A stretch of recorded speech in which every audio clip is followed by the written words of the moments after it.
ओम नमो भगवते वासुदेवाय। ओम नमो भगवते वासुदेवाय। नारायणं नमस्कृत्यं नरं चैव नरोत्तमं देवीं सरस्वतीं व्यासं ततो जयमुदीरयेत्। नष्टप्रायेषु अभद्रेषु नित्यं भागवत सेवया भगवती उत्तम श्लोके भक्तिर्भवती नैष्ठिकी। ग्रंथराज श्रीमद् भागवतम की स्कंद 4 अध्याय 8 श्लोक संख्या 77। सर्वतः सभी प्रकार से मनः मन को आकृष्य केंद्रित करके हृदय में भूत इंद्रिय आश्रयम इंद्रियों के आश्रय तथा विषयों ध्यान करते हुए भगवतः श्री भगवान का रूपम रूप न अद्राक्षी नहीं देखा किंचन कुछ भी अपरम अन्य सर्वतो मन आकृष्य हृदि भूतेन्द्रियाशयम् ध्यायन् भगवतो रूपं नाद्राक्षीत् किंचनापरम। उन्होंने अपनी इंद्रियों तथा उनके विषयों पर पूर्ण नियंत्रण प्राप्त कर लिया और इस प्रकार अपने मन को चारों ओर से खींचकर पूर्ण पुरुषोत्तम भगवान के रूप पर स्थिर कर दिया। तात्पर्य: यहाँ पर ध्यान के यौगिक नियमों की स्पष्ट व्याख्या की गई है।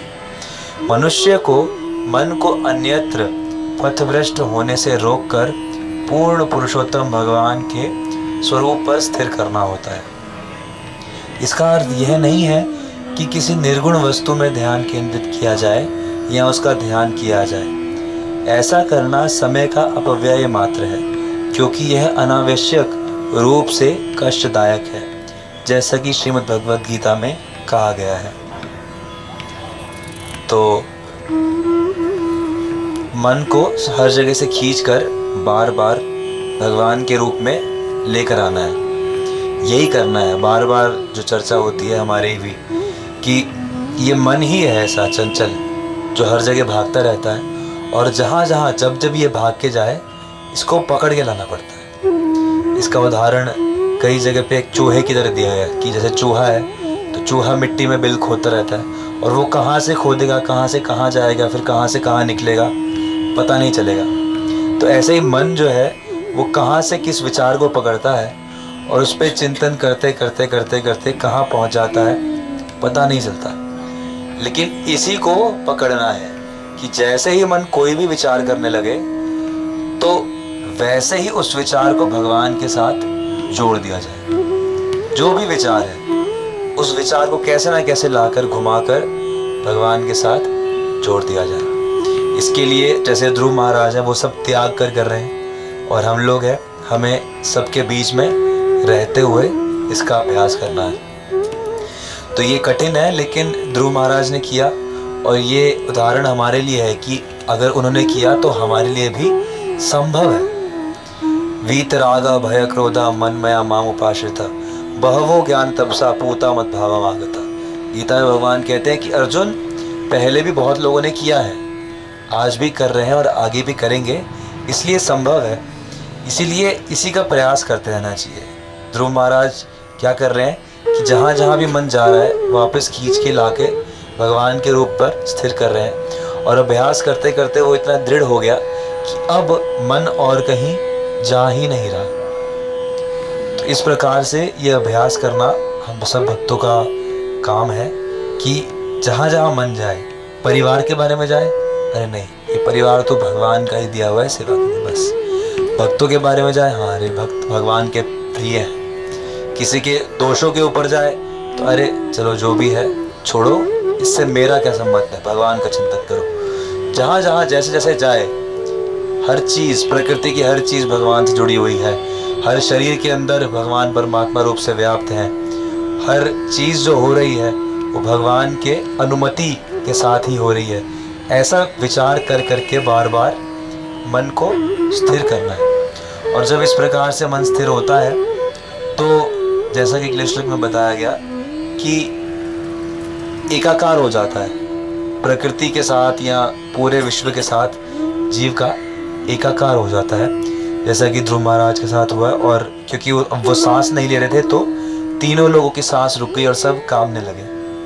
तो आधारम आश्रय महत आदिनाम समस्त भौतिक सृष्टि आदि महत्तत्व प्रधान मुख्य पुरुष ईश्वरम सभी जीवात्माओं के स्वामी ब्रह्मा पर ब्रह्म परमेश्वर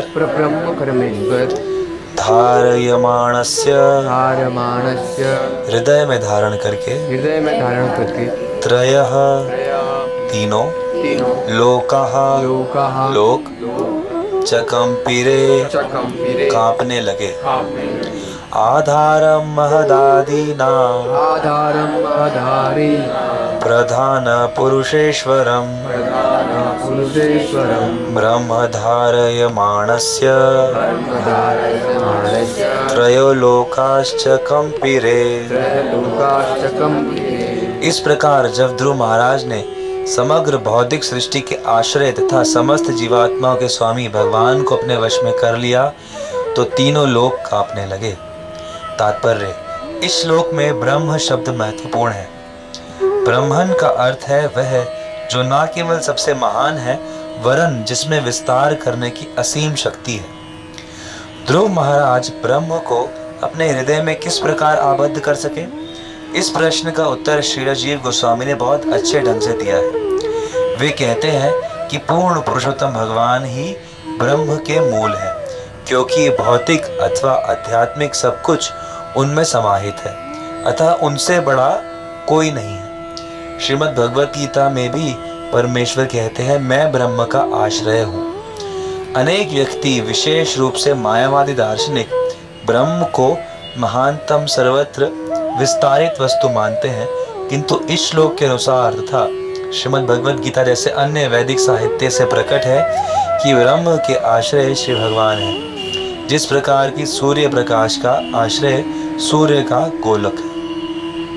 अतः श्री जीव गोस्वामी कहते हैं कि श्री भगवान का दिव्य रूप समस्त महानता का बीज है, अतः वे पर ब्रह्म है। चूंकि परम ब्रह्म ध्रुव महाराज के हृदय में विद्यमान थे, अतः वे गुरुत्तम से भी बढ़कर हो गए। इसलिए उनके भार से तीनों लोक तथा वैकुंठ लोक की सारी वस्तुएं हिलने लगी। महत तत्व जो समस्त भौतिक सृष्टि के योग फल समान है, उसे निवास करने वाले जीवों सहित सारे ब्रह्मांडों की चरम परिणति समझना चाहिए। ब्रह्म इस महत तत्व का आश्रय है जिसमें सभी भौतिक एवं आध्यात्मिक तत्व सम्मिलित हैं। इस संबंध में कहा गया है कि पर ब्रह्म अर्थात श्री भगवान प्रधान तथा पुरुष दोनों के स्वामी हैं। प्रधान का अर्थ है सूक्ष्म पदार्थ यथा आकाश तथा पुरुष का अर्थ है जीवात्मा जो सूक्ष्म भौतिक जगत में आकर फंस गए हैं। इन्हें परा प्रकृति तथा अपरा प्रकृति भी कह सकते हैं, जैसा कि श्रीमद् भगवत गीता में कहा गया है। भगवान श्री कृष्ण ही दोनों प्रकृतियों के नियंता हैं, अतः वे प्रधान तथा पुरुष के स्वामी हैं। वैदिक मंत्रों में भी परब्रह्म को अंतः प्रविष्ट शास्ता कहा गया है। इससे यह सूचित होता है कि पूर्ण पुरुषोत्तम भगवान प्रत्येक वस्तु में प्रवेश करने वाले तथा प्रत्येक वस्तु पर नियंत्रण रखने वाले हैं। ब्रह्म संहिता में भी इसकी पुष्टि होती है। अंडांतरस्थ परमाणु चयातरस्थम, उन्होंने न केवल ब्रह्मांडों में वरन प्रत्येक परमाणु में प्रवेश किया है। श्रीमद् भगवत गीता में श्री कृष्ण यह भी कहते हैं विष्टभ्याम हम इदम कृष्णम, श्री भगवान प्रत्येक वस्तु में प्रवेश करके प्रत्येक वस्तु का नियमन करते हैं। अपने हृदय में परम पुरुष के निरंतर साहचर्य से ध्रुव महाराज ब्रह्म के समान हो गए और इस प्रकार सबसे भारी हो गए, जिससे सारा ब्रह्मांड कांपने लगा। निष्कर्ष यह है कि ऐसा व्यक्ति जो सदा अपने हृदय में श्री कृष्ण के दिव्य रूप का ध्यान करता है, वह अपने कार्यों से सारे विश्व को चकित कर सकता है। यही योग की सिद्धि है। जैसा कि श्रीमद् भगवद गीता में पुष्टि हुई है, योगिनामपि सर्वेषां, सभी योगियों में भक्ति योगी सर्वश्रेष्ठ है, क्योंकि वह अपने हृदय में श्री कृष्ण का निरंतर चिंतन करता है और उनकी दिव्य प्रेममयी सेवा में लगा रहता है। सामान्य योगी आश्चर्यजनक भौतिक कार्य कर सकते हैं, जिन्हें अष्ट सिद्धि कहा जाता है, किंतु श्री भगवान का शुद्ध भक्त इन सिद्धियों से बढ़कर ऐसे कार्य कर सकता है जिससे सारा ब्रह्मांड दहल जाए। तो ध्रुव महाराज जो है, उनको भजन की, भक्ति की सिद्धि प्राप्त हो रही है और जो भी योग क्रिया है उसकी सिद्धि यही है कि भगवान जो है वो उस जीव से प्रसन्न हो जाए, उसके हृदय में प्रवेश करें। और यहाँ पर ध्रुव महाराज के हृदय में भगवान ऐसे प्रवेश करें कि उनके भार से, उनके सांस रोकने से पूरा जो ब्रह्मांड है वो कांपने लगा। और इस प्रकार से लगता असंभव है, लेकिन ये आज के समय में भी ऐसी होती हैं चीज़ें, ऐसी सिद्धियाँ भक्तों के पास आ जाती हैं, अपने आप ही आ जाती हैं। जैसे एक उदाहरण आता है उनका, ज्ञानदेव जी का। तो ज्ञानदेव जी जो थे वो भक्त थे और उनकी प्रसिद्धि बहुत बढ़ गई। तो उस समय में एक योगी थे, चांदराज। तो ऐसा कहा जाता है कि वो 1000 साल से योग कर रहे थे और 1000 साल से योग करने के कारण उनके पास ऐसी शक्ति थी कि वो किसी को भी वशीकरण कर सकते थे। तो उन योगी ने सोचा कि अच्छा, ये ज्ञानदेव की बड़ी प्रसिद्धि हो रही है, इसकी तो देखना पड़ेगा ये क्या है, परीक्षा लेनी पड़ेगी। तो उन्होंने कहा कि शेर को बुलाया, योगी ने शेर का वशीकरण किया। एक अजगर को बुलाया, उसका वशीकरण किया। अब शेर पे बैठ के अजगर को ऐसे जैसे चाबुक हो गया या हथियार हो गया लेकर आ रहे हैं उस गांव में जहाँ पर ज्ञानदेव रहते हैं। तो हर जगह खबर फैल गई, अरे आ रहा है चांद योगी, आ रहा है चांद योगी, आ रहा है। तो कहाँ आ रहा है जी? तो ज्ञानदेव से मिलने जा रहा है, ज्ञानदेव से मिलने जा रहा है। तो खबर पहुँची ज्ञानदेव और उनकी बहन थी मुक्ताबाई। वो कही, अरे भैया योगी राज आ रहा है, वो तो ऐसे शेर पे बैठ के आ रहा है और पता नहीं क्यों आ रहा है, ऐसे हमारे पास आ रहा है शेर और अजगर लेके। तो ज्ञानदेव ने कहा, अच्छा चलो अच्छी बात है, ये तो योगी है, भगवान के भक्त है, इनका तो स्वागत करना चाहिए आगे जाकर। तो कहते हैं कैसे स्वागत करें? तो अब उनका घर बहुत करीब थे, वो टूटा हुआ घर था उनका, टूटी हुई दीवार पर। कहते आ मेरे पीछे आ। तो दीवार पर बैठे और अपनी बहन को पीछे बिठाया और उसको बोला चल।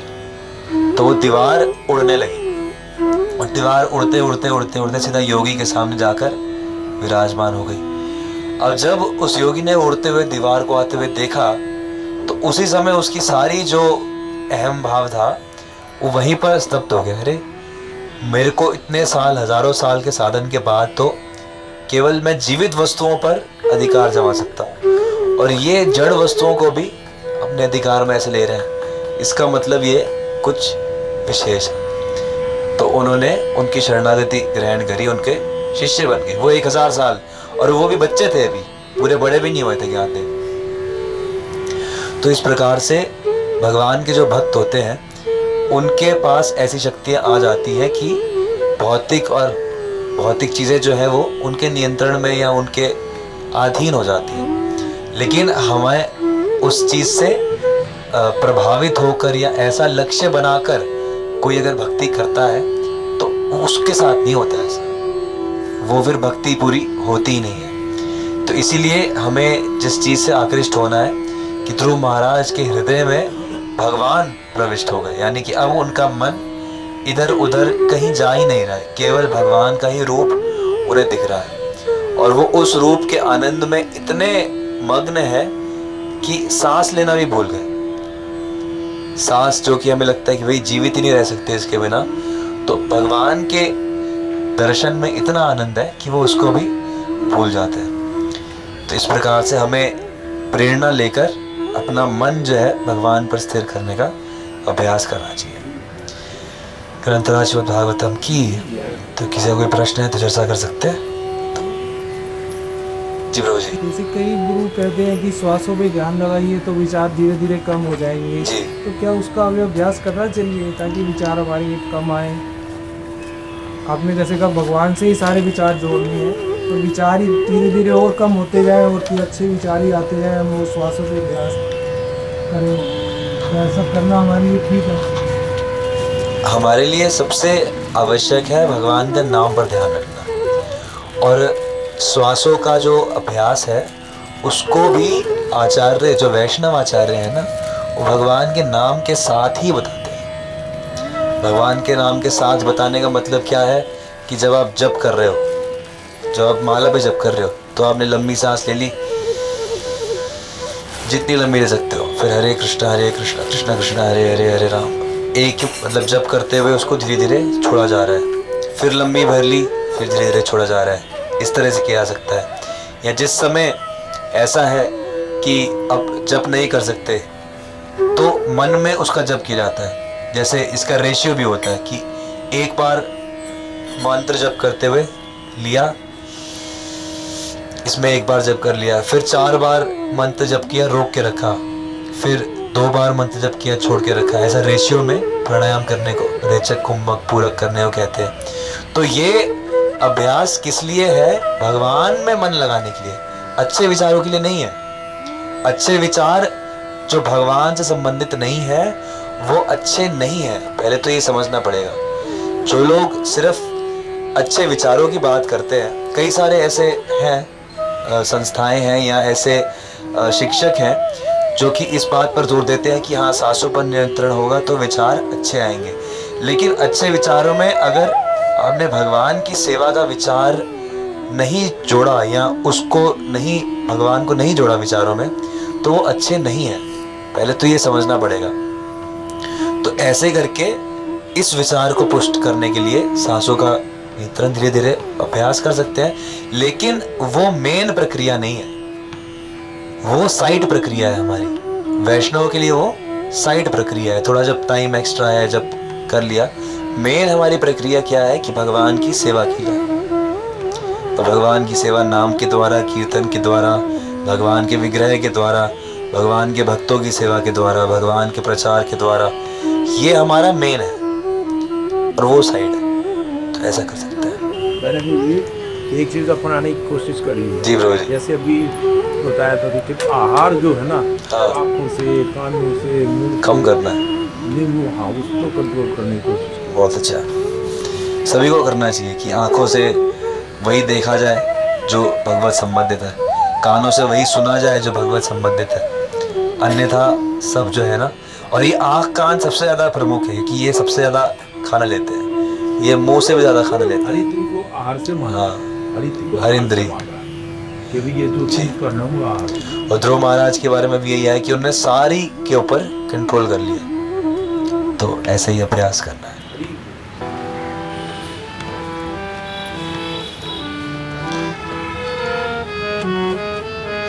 नेताय पद का माला, कोटि चंद्र शोषिताला,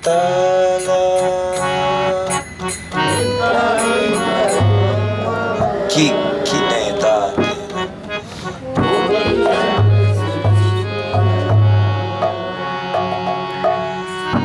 जे छाया जगत जुड़ाए,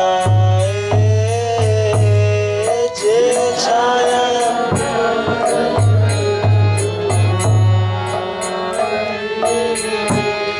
जे छाया जगत जुड़ाए, जे छाया जगत जुड़ाए, हे ननेताय बीने भाई, राधा कृष्ण माई ते ताई, हे ननेताय बीने भाई, राधा कृष्ण माई ते ताई,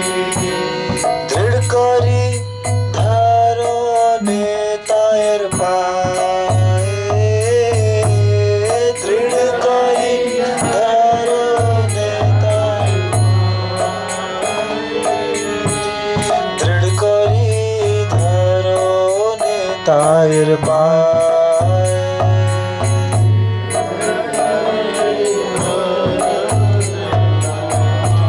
से संबंध नाही सारा वृथा जन्म के तारा से संबंध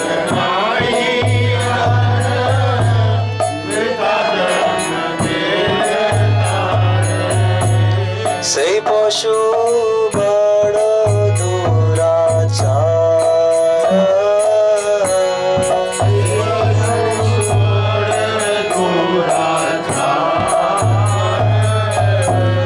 देताई न मोलिल मुखे माझिल संसार सुखे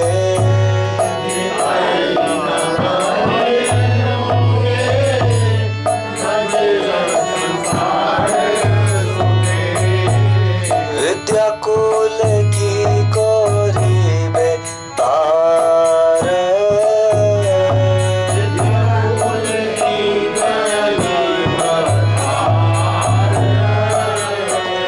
विद्याकुल की कोरिबे तार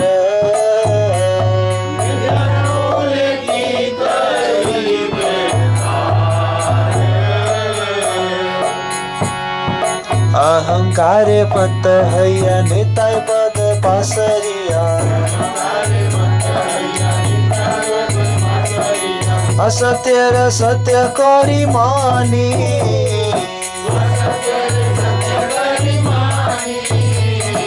नितायर करुणा होवे ब्रज राधा कृष्ण पावे धरो निताय चरण दुखानी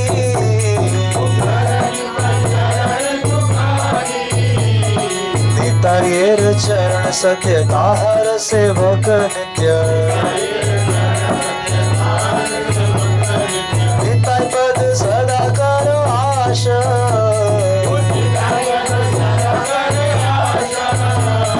नरोत्तम बड़ दुखी निताय मोरे करो सुखी राखो रंग चरणेर पाश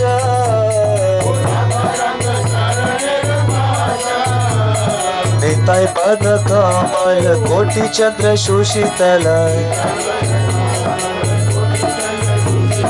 निताय पद कमल कोटि चंद्र सुशीतल